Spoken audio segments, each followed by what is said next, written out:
Hi everyone. In Anthropology lecture series for paper 2, today we are going to discuss topic 9.1. So let's begin.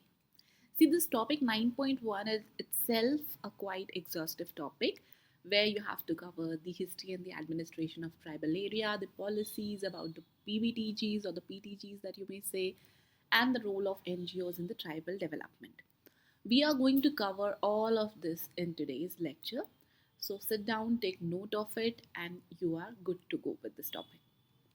So, the very first question that can come to your mind, like when we talk about the administration of the tribal areas, where it all begin, because आपने अपने modern history में पढ़ा होगा, आपने ancient history में भी थोड़ी बहुत चीज़ें देखी होंगी. उस टाइम पे we have seen that there was not much interference in the tribal areas. Either it is our ancient rulers or the Muslim invaders. None of them interfered much as the British did. So basically जितना भी tribal administration वाले आपको जो main topics है, they are mostly from the pre independence और the British colonial time period. अब जब आप बात करो ब्रिटिश कॉलोनियल टाइम पीरियड पे, तो उस टाइम पे what was the situation. So basically British had their own agendas, right. उनका एजेंडा क्या था? उनका एजेंडा था कि अपनी ज़रूरतों को पूरा करना, कॉलोनाइज करना, and they also needed the raw materials. और उनके जो रॉ मटीरियल्स होते थे, they were mostly what, they were mostly for building the railways, for the other factories and everything. And इसके अंदर भी जो फॉरेस्ट प्रोड्यूस होते हैं, एंड फॉरेस्ट प्रोड्यूस में भी अगर आप बात करो, जो वुड्स होते हैं, they were one of the major raw material component that the Britishers needed. And to get those woods, they have to go to the forest areas. और forest areas में आपको कौन देखने को मिलेंगे? Mostly dominated by the tribals. So the British came up with successive regulations. अलग अलग type के regulations थे, जिसको again you have studied in your modern history. यहाँ पे भी हम उसके थोड़े बहुत ग्लिम्स देखते हैं. One of those was the regulation of 1833. अब इस रेगुलेशन के अंदर ये प्रोविजंस बनाए गए थे कि कुछ नॉन रेगुलेटिंग प्रोविंसेस क्रिएट किए गए, और जिसके अंदर कुछ अलग special rules related to civil और क्रिमिनल जस्टिस के बनाए गए. So that was during 1833, and then again there was this inner line regulation in 1873. So inner line के अंदर क्या था कि जो आउटसाइडर्स थे, so those people who were not part of that particular territory were not allowed to enter. Now you might think कि okay, अगर British ने कुछ स्पेशल रेगुलेशंस बनाया, कुछ अपने civils and criminal justice system बनाइए, तो अच्छा होगा बिकॉज ये कुछ एक्सक्लूसिविटी दे रहा है. सिमिलरली अगर इनर लाइन रेगुलेशन आया जहाँ पे आउटसाइडर्स की अंदर मनाही है, so which is good, it seems good. But the problem was कि ये जो रेगुलेशन 1833 था, इसके अंदर tribals have their own set of rules and regulations. We have already read about all of those things in our paper 1, right? कि उनकी अपनी कुछ यूनिकनेस होती है, कुछ प्रैक्टिसेस होती है. But these particular regulation try to enforce the rules and regulations which the Britishers wanted, which is why this kind of infuriated the tribal people. Again, this inner line regulation से क्या हुआ? They did not wanted the outsider people to come in, but eventually जो Britishers को अपने provisions के लिए जो भी कुछ मटेरियल्स चाहिए होते थे, they were already doing on the backdrop. So eventually who was the sufferer? The tribals were the sufferer, because tribal economy भी कहीं ना कहीं इस वजह से सफ़र कर रही थी.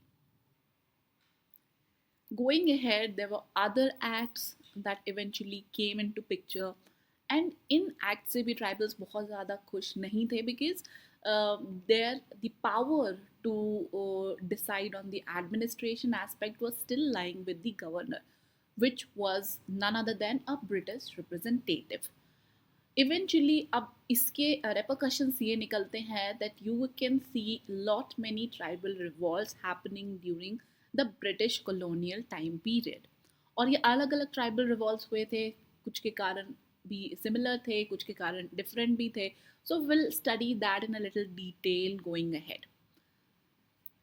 Now what happened post independence. अब ये जो हमने बातचीत करी briefly, it was pre independence era जब ब्रिटिश कॉलोनियल पीरियड चल रहा था. Now when we gain independence, is there something that changed after that?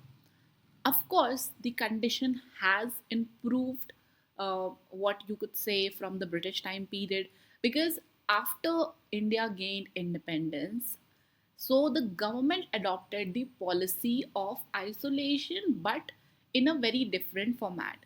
So आप देखोगे कि गवर्नमेंट ने like in our constitution there are various provisions related to the tribals.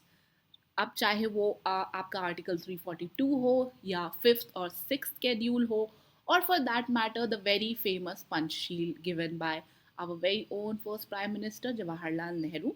और ये दिया किसके रिकमेंडेशंस पे गया था और was like inspired by whose work? Was Verrier Alvin.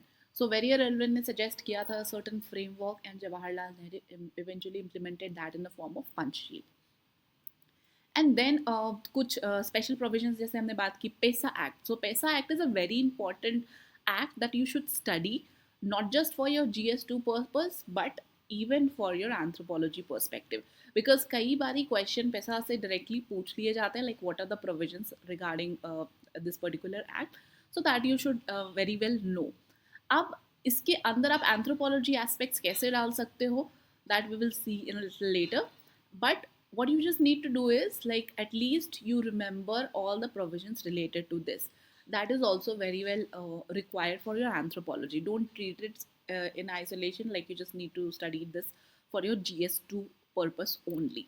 Now let's talk about various approaches to study the tribe. Mark my word, approaches to study. There are different approaches regarding policy that we will discuss after this, but currently we are discussing about approaches to study the tribe. So जब हम tribe की study की बात करते हैं तो there could be like different ways to study the tribe, and one of the very famous approaches is the interdisciplinary approach. अब interdisciplinary approach का क्या मतलब है? As the word suggests, इसके अंदर आप मल्टीपल डिसिप्लिन्स जो भी होते हैं, विच इज़ योर इकोनॉमी और sociology, history, you just combine the holistic understanding of all of these to understand the tribal societies. अब इसके अंदर भी जो एंथ्रोपोलॉजिस्ट होते हैं, सोशोलॉजिस्ट होते हैं, दे यूज वेरियस मेथड जो हमने रिसर्च मेथडोलॉजी के अंदर बात करी है. अगर मैं इनके कुछ एग्जाम्पल्स आपको दे के बताऊँ, so for example the economy. अब इकोनॉमी को यूज़ करके हम ट्राइबल की सोसाइटी को क्या स्टडी कर सकते हैं? You can find out like how the economy और how the entire subsistence system of the tribals is like working. For example कि बैगा ट्राइब्स के जो इकोनॉमिक एक्टिविटीज़ है, हाउ दैट इज़ को related with their life, with the surrounding, with the nature and everything. Similarly, ethnobotany की study करके we can find out about the belief system of the tribal, how the medicine systems works over there. Similarly, आप sociology हो गए, history हो गए, जिसके अंदर आप kinship, उनके systems, इनको analyze करते हो, इनको जानते हो. For example, there is a famous movement called the Pathalgadi movement from Jharkhand that could give very good insight related to the politics of that particular area. So using all of these multiple disciplines, the scholars or the researchers study the tribal society. Then you have the anthropological approach. So anthropological approach, as it suggests, as we know that anthropology is a holistic science जिसके अंदर you try to study a particular thing or a particular society in a very in-depth manner. अब ये anthropological approach काम कैसे करते हैं? So anthropological approaches के अंदर you have the study of your administrative accounts. मतलब it could be one of the way. Because जब हमने अपने एंथ्रोपोलॉजी की ग्रोथ को पढ़ा, specially about the Indian anthropology growth, we have seen like how the administrative scholars, their experiences, their diary entries helped in understanding the tribal society. Then your second anthropological approach is the isolationist approach. अब इसके अंदर आपके जो tribes है उनके culture को, उनकी values को प्रिजर्व करने के लिए कोई भी एक्सटर्नल इन्फ्लुएंस उस पर नहीं करना चाहिए, ऐसा एडवोकेट करते थे वो लोग, वो anthropologist who were favoring this kind of an approach for the anthropological study.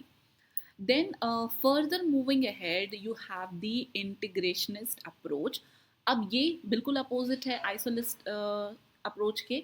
इसके अंदर कहा ये जा रहा है like the focus should be on integrating the tribals to the main stream, but at the same point of time respecting and preserving their culture. So more or less if you see, this is the kind of an approach which is being followed, which is neither a too extreme form of isolation but rather an integration with preservation of the culture. अब आज के date में there is another form of anthropological approach or the study approach is the urgent anthropology. अब ये urgent anthropology कहने का क्या मतलब हुआ? इसका कहने का ये मतलब हुआ because as we see around us, not just in India but across the world, if you see there are various tribes who are eventually disappearing. चाहे वो अमेजोन के ट्राइब्स हो, चाहे अपने इंडिया में आप अंडमानीज ट्राइब की बात करो और जारावर्स की बात करो, ग्रेट अंडमानीज हो गए, देन यू हैव सेंटिनलीज. तो ये जो ट्राइब्स है they are going to disappear in few years if you say. तो अब इनकी जो कल्चर है, इनके जो भी आप कह सकते हो स्पेशल और द यूनिक एस्पेक्ट्स है, those needs to get documented. So these urgent anthropology, the study approach, focus mostly on documenting things with respect to all of these tribes, ताकि हम उनकी ट्रेडिशनल नॉलेज, उनके जो रिचुअल्स है, ये सारी चीज़ें फर्दर यूज़ कर सके इन लेटिंग us know more about the tribal society. Moving ahead, you have the evolutionary approach. अब ये evolutionary approach अगर आप बोलो तो evolutionary approach के the person who was very very known to this approach was Lewis Henry Morgan.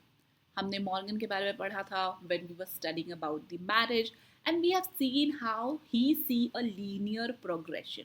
Similarly for this tribals also, if you consider the evolutionary approach, the evolutionary approach ये बोल रहा है कि tribals are also moving forward in a linear progression, where earlier they were primitive and now they have moved into a civilized state. So they are also showing the principle of succession, right? And ये वाला जो framework है ये काफ़ी सारे anthropologist अपने approach में आज भी यूज़ करते हैं to study various tribals. The another approach is your historical approach. अब हिस्टोरिकल अप्रोच अगर कहा जाए सो इंडियन कंटेक्स्ट में the evolutionary approach is not more applicable, rather this historical approach makes more sense. अब ये sense ज़्यादा क्यों बनाता है? बिकॉज अगर आप इंडिया में देखोगे तो इंडिया में जो ट्राइब्स है they are living here since time immemorial. वो बहुत पहले से एग्जिस्ट कर रहे हैं. There are lot many debates, वो कब आए, कैसे आए, and so and so forth. But at the same point of time, it's a reality that there are here in our country since very very long period of time. And at the same point of time अगर आप archaeological findings की बात करो तो that shows कि जो कुछ practices है which we consider to be followed by the so-called non-tribal people were already being practiced by the tribes. अब जैसे कि there is a place in north east and it was found, ये आपको गारो hills में मिलेगा, it was found that the tribes were practicing the agriculture or the cultivation of crops over there, which is generally considered to be a task done by the non-tribals, which shows कि Indian context में the tribes and the non tribes के बीच में बहुत ज़्यादा differences नहीं थे. But unlike India, in the other part of the world, चाहे वो आप अफ्रीका की बात कर लो, ऑस्ट्रेलिया की बात कर लो, ओशियानिया कंट्रीज़ की बात कर लो, so there is a complete distinction of local and non-locals. So which is why this historical approach plays an important role in the Indian context. Now we have the emic and the itic approaches. अब ये दिया किसके द्वारा गया था? Was the Kenneth Pickey. This is something that you should know mostly from your paper one perspective, क्योंकि कई बारी ethic and emic approaches आपको directly 10 markers में भी पूछ लिए जा सकते हैं. अब इनका क्या मतलब होता है? सो सी, इमिक होता है insider perspective, EMIC, it is insider, okay? And your itic is the outsider perspective. This is outsider. अब ये इनसाइडर और आउटसाइडर कहने का मतलब क्या है? जब हम इनसाइडर पर्सपेक्टिव यानी कि इमिक पर्सपेक्टिव की बात करते हैं, then we are focusing on the cultural meaning and aspects within the society. और जब हम आउटसाइडर पर्सपेक्टिव यानी कि इटिक की बात करते हैं, then we are mostly emphasizing और focusing on the scientific analysis and comparison with the other cultures. So अगर आप देखो कि etic approach, it is on a more like study based होता है, और यहाँ पे आपको जो वैल्यू सिस्टम्स होते हैं, that gets compared with the other similar type of or sort of things as well. वहीं imic is more of the meaningful aspect, that too within that society only. So there are anthropologists who have started using these approaches that you can just mention out there as well. Now we will study about the policy approaches to the tribe. And these policy approaches can be divided into isolation, assimilation, and integration. Now let's talk about the isolationist approach. अब ये वाला जो approach है, this was mostly practiced during the colonial period, and one of the famous proponent for this was the J.J. Houghton, who was the commissioner of census during 1931. Apart from that, there were various other British administrators who vouched for this particular approach.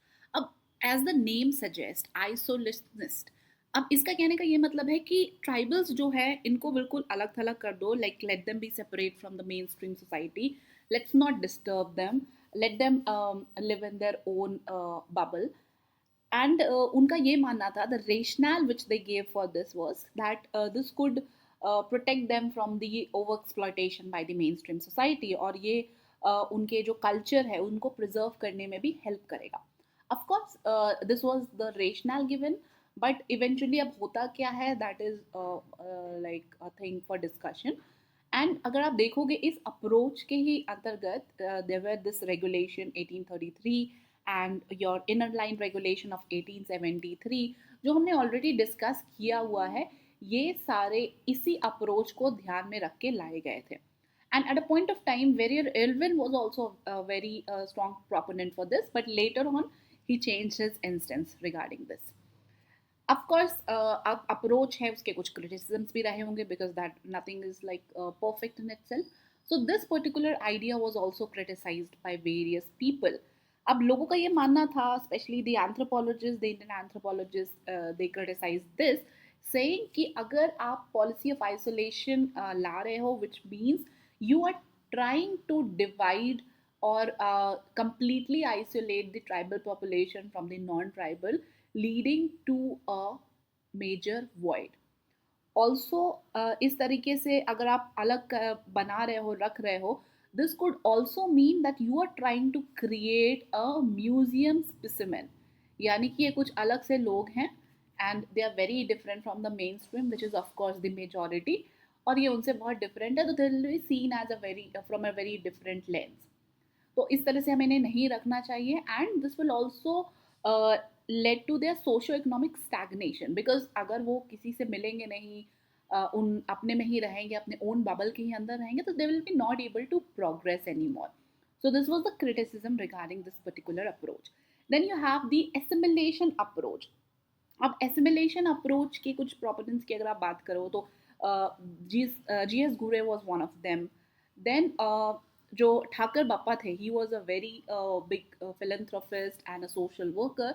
उन्होंने भी, और उन्होंने tribal के लिए भी बहुत ज़्यादा काम किया हुआ है, इन्होंने भी इस आइडिया को फेवर किया था, एंड ही मेंट दैट कि जो ट्राइबल है इनको मेन स्ट्रीम सोसाइटी है उसके साथ मर्ज कर दो, और इनका ये मानना था कि कोई डिविजन नहीं होना चाहिए of the tribals and the non tribals, ये डिविजन खत्म करो, ठीक है, let them intermingle with each other, and this will help in having a greater national integration. So कहीं ना कहीं ये थॉट प्रोसेस जो है वो फ्रीडम स्ट्रगल और उस टाइम पे यूनिटी, उन सब चीज़ों से निकल के आ रहा था, and that was the rational given by the proponent of this particular approach.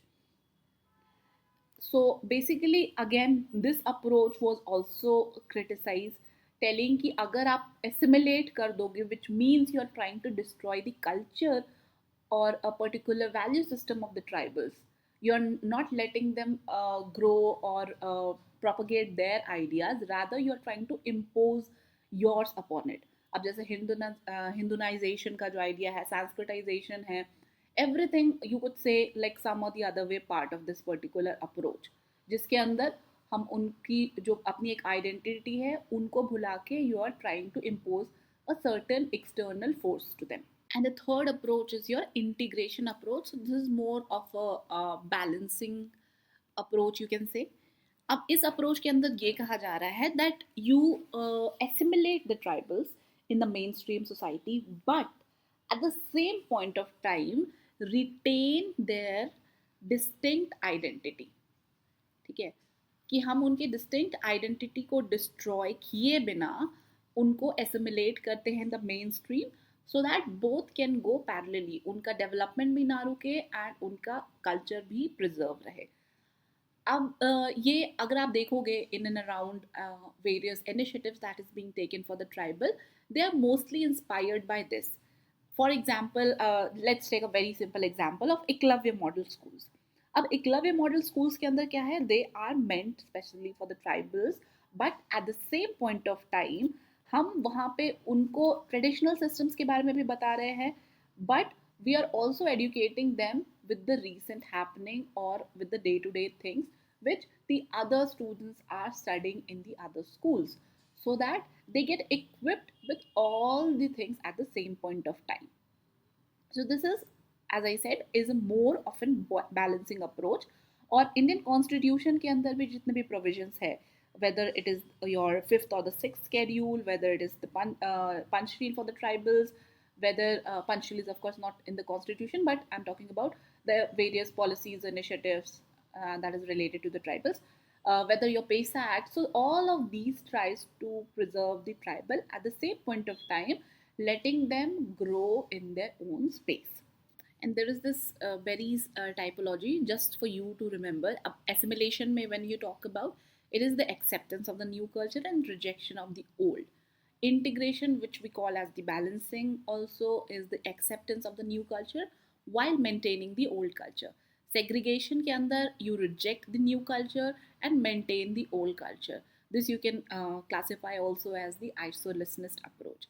Then your marginalization, sometimes you hear this thing very often in the news कि tribal का marginalization हो रहा है, which means they you are like rejecting the new culture as well as rejecting the old culture. So at the point of time कुछ भी नहीं रह जाता and it leads to the marginalization.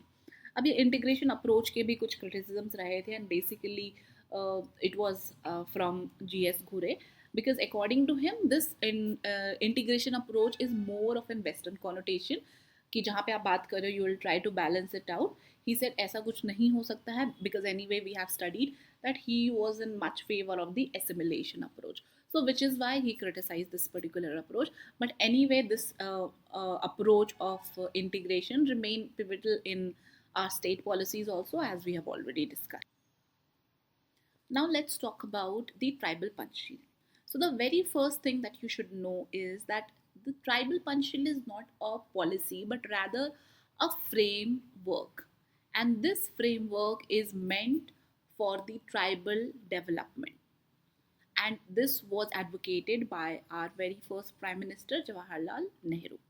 And this was inspired by the work of Verrier Elvin. Okay, so these are the basic information that you should definitely know about it. Now, let's briefly discuss about these tribal Panchsheel. What are they? So I'll try to give you certain examples for you to better understand this. So the very first framework is respect their traditions. When you say respect their tradition, इसको क्या कहने का मतलब है कि हमें जो tribal के अपने कल्चर है, जो ट्रेडिशंस है, उनमें फोर्स्ड एसिमिलेशन नहीं करना चाहिए, and we should let them grow on their own. And if you just see the examples, so we are currently seeing lot many initiatives to promote the bamboo handicrafts. You must have seen somewhere or the else, चाहे आप दिल्ली हाट चले जाओ or like any of the local melas or anything. So there you will find the bamboo handicrafts. And these bamboo handicrafts are mostly made by the Mishing tribes from the northeast, and they are very famous for it. So eventually, the government, with the help of TriFeds and the other non-governmental organizations, trying to promote this because this is part of the tradition and it should not vanish with time. So that is like one of the principles of this tribal Panchashil. Okay, then your second is respect their rights. So when you talk about rights, अब tribals की rights क्या है? So tribals की rights की जब आप बात करते हो, the very first thing that should come to your mind is the land and forest, because tribal के life में these are very important, right? So the protection of land and forest, by doing so you are eventually respecting their rights. अब अगर आप example लो forest rights act का, तो this forest right act is eventually enforcing this particular principle of respecting their rights. And इसका एक और example अगर आप लिखना चाहो तो विच इज दी जो डोंगरिया कोंड ट्राइब्स थे, so they try to protect their own sacred hill of the Miyamagre hills from the mining projects with this collective forest rights only, right? So that's how you should try and explain the things with the help of example. Now talking about the third principle, which is respect their intellect. अब respect their intellect से कहने का क्या मतलब है? Which you should not think if as if कि the non-tribals are only capable of administering them, because the tribal people don't know anything. They are capable enough to administer themselves, so you should not over administer them, or basically avoid the over administration and let the tribal have their own mechanisms. And this is eventually being taken care with the help of the sixth schedule. अब six schedule के अंदर क्या है? You have the autonomous district councils. आप मेघालय की बात कर लो, मिजोरम की बात कर लो, जहाँ जहाँ पे ये सिक्स शेड्यूल आपको देखने को मिलेगा. So there you have the autonomous district council. अब ये ऑटोनोमस डिस्ट्रिक्ट काउंसिल क्या कर रहा है? They have their own governance system. So this own government system is eventually enforcing this particular principle. Then you have the respect for their autonomy. अब respect for autonomy का कहने का ये मतलब है कि when you are kind of allowing the tribals to let their own governance system and let their own rules prevail. Again, this is being taken care with the help of PESA Act. अब इसके अंदर क्या हो रहा है? You have your tribal gram sabhas in the scheduled areas, of course. So they govern themselves in the matter of land acquisition हो गया या minor forest produce हो गया है. तो you are providing them the autonomy to decide how they want to be governed. You're not imposing something or the restriction upon them. ठीक है? So that is also a way of pushing towards the tribal leadership. So that is the another principle. And apart from all of this, the quality is what that should matter, not the quantity. That is again one of the cardinal principle of this tribal Panchsheel. So this is all about this tribal Panchsheel, and this is one of the very important topic which appears every now and then in the exam. So you should try and remember this and also try to validate it with the help of examples. Now this is about the significance, ये क्यों ज़रूरी है and everything. So again, as you may understand, this helps in protecting the tribal identity. Tribal की empowerment में help कर सकते हैं. You can vouch for the balanced development with this tribal Panchsheel. So that is all about it. And understand about the PVTGs or the PTGs. So PVTGs की जब आप बात करते हो तो I'm sure like as of now most of you have heard about this term PVTG somewhere or the else, maybe in the newspaper or anywhere else as well. So अगर हम इनको simply break down करने की कोशिश करें, so they are also part of the tribal group. As you may see, अगर हम tribe की बात करें, so the tribe is an entire circle and a part of that can be identified as a scheduled tribe, और इसी scheduled tribe के अंदर you can have another section which you can call as PVTGs. अब इनके identification के अपने criterias होते हैं, there is a certain timeline that you should know. We will discuss that shortly, but let me just give you a brief overview about it. So Bhupender Singh was an administrator. उनका ये मानना था कि tribal communities में भी you can categorize them on different categories. So पहली categories तो ये हो गई कि कुछ ऐसे tribe who need the first aid treatment, मतलब थोड़ा बहुत हेल्प कर दे and they will be good to go. There is nothing serious amongst those tribes. But there is another category which need hospitalization. Of course, this is not in a literal sense he is talking about. He is just trying to have some metaphor over here. So इनका ये मानना था कि जो tribe जिनको hospitalisation या ICU की ज़रूरत है, those are the tribe which you can call as the PVTG. That was his thought process and idea. And as of now, the government has recognized 75 PVTGs in different states. But before we go on to there, we should know what is the timeline and what are the various committees and commissions associated over here. The genesis can be found with the contribution of B.K. Roy Burman.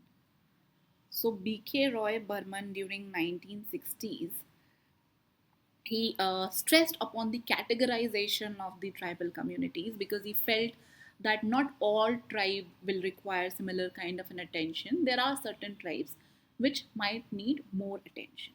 Followed by this, the Deber Commission was set up during 1960s, 60 to 61. Okay, and this particular commission examined the condition of the tribes, and they felt that there are tribes who are in extreme backwardness and they require some special attention.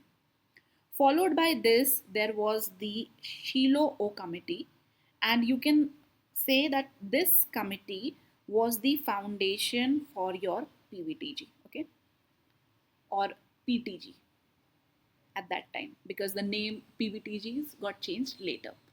They identified as PTGs.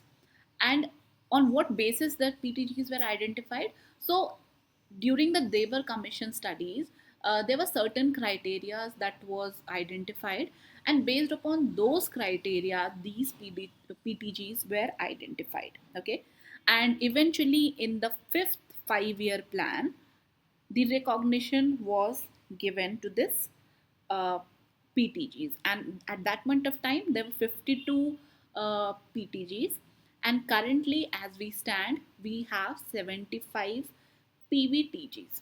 Okay, and among this you will find Odisha to have the largest PVTGs, where Haryana and Punjab and few other states do not have any PVTGs. Okay, so this is about the timeline that you should know about the PVTGs, and you should also remember few names of the tribes which belongs to a particular state and are categorized as PVTGs, because that is what is required. And this is nothing but what I have just explained to you in a very brief manner using the timeline. Okay, and these are the criterias that those who are following the pre-agriculture level of technologies, those who have very low literacy level, declining or stagnant population, subsistence level of economy, can be categorized as the PVTGs. All right. Now, what are the legislations associated with PVTGs? So, अगर basically आप देखो जो tribal से related है, most of them are applicable over here as well. Apart from that, there are like certain special provisions also. For example, Sentinelese tribe of Andaman के लिए एक special regulation है, which is your Andaman and Nicobar Protection of Aboriginal Tribes Regulation 1956. Apart from that, PESA, if you say, this is also applicable to all the scheduled tribes. The forest right is applicable to all, including the PVTGs as well. Apart from that, Andaman and Nicobar, you must be knowing that there is a restriction area, and that you can also categorize as a part of preserving these PVTGs or the tribals in Andaman, right? So these are the special things. Apart from that, there are certain development schemes for PVTG specifically, and there is also this One Bandhu Kalyan Yojana, which came in 2014. Then you have PM Adi Adarsh Gram Yojana. But अगर आप specific बात करो, so many of these are already applicable to all, not just PVTGs, right? So in that way you can say कि जो भी आपको scheduled tribe से related provisions या schemes दिखे, you can very well mention it over here as well. So this is about the schemes which we just talk about. अब issue and challenges की बात करें, so issue and challenges में again uh, they are facing the marginalization more than any other, more than the anyone else, because of the reasons which we just said. और अगर आप इसको देखोगे तो in terms of understanding purpose अगर मैं आपको बताऊं कि याद रखना है कि क्या आपको ट्राइबल और पीवीटीजी से रिलेटेड अलग अलग चैलेंजेस याद रखने पड़ेंगे, नॉट लाइकली, ठीक है, बिकॉज मोर और लेस चैलेंजेस आपको सिमिलर देखने को मिलेंगे. The only difference that will come is that you should have certain case studies that you can mention for the PVTGs. Last topic for this particular section is role of NGOs in tribal development. So basically you can divide the different roles of an NGO as protection, prevention, promotion, transformation. And the key for this topic for you is to get a good source or an example or case studies that will make your answer unique and will give you some good marks for this topic. Otherwise, if you just see the topic is very generic over here, as I said, that you can divide the different roles as protection, prevention, promotion, and transformation. And if you just see into different eras or different phases, कि British era में क्या चल रहा था, and then what happened after post independence, what is currently happening, so all of those you can include in defining the role of NGOs. So let's talk about the British era. So if you just see the Christian missionaries, eventually they helped a lot in uplifting the tribals. Also, there are other side of it, but let's just focus upon what are the positives of it. So in terms of positive, they really promote the education aspect. They help people in getting their livelihood, and if you see the impact, it is there is a very substantial impact, especially in the northeastern part of our country, by the Christian missionaries. Apart from that, we also discussed about Thakkar Bappa. So he was also very uh, uh, famous social worker at that point of time, and he worked for the upliftment of the tribals. Along with that, there were other NGOs or organizations, civil services societies, who were doing their part to help the tribal population. So that was from the British era. And then the post independence, if you see, so now there are a lot of changes in terms of the tribal rights, in terms of their position in the society. And apart from all of these things, the very important aspect of the tribal life, which is the environment, because environment plays a very important role in tribal life. The forest, the land, they play a very important role. So there are NGOs focusing upon that as well, apart from, of course, the education and health, etc. So my advice for you is just go and read about some of the famous example which you can get while scrolling through the newspaper. Some of the good resources are like Better India. You can find some good examples of NGO doing good work over there. And then you have Youth Ki Awaaz. There also you can find a good amount of success stories. Then Gao Connection is also there. There also you can find a few cases related to the NGOs playing a pivotal role in the tribal upliftment. So these are the things that you should consolidate for this particular topic. And apart from that, the knowledge from your GS perspective, like whatever you have studied about the problems that is being faced by the tribal NGOs or the NGOs working for the tribal or in any other sector for that matter. So you can include the challenges from there as well. It specifically this topic won't require much of an external effort from your side apart from what you have already done. All right. So this is it with this topic, and I'll come up with the next lecture for the topic 9.2 very soon. And after that, with 9.3, we'll be able to finish the entire paper 2 as well. Apart from that, you might have seen I have not covered the topic 8.2. That's because 8.2 is not having like much content that I could discuss in the videos. So whatever notes that you have should be like sufficient for the topic 8.2. With this, thank you so much.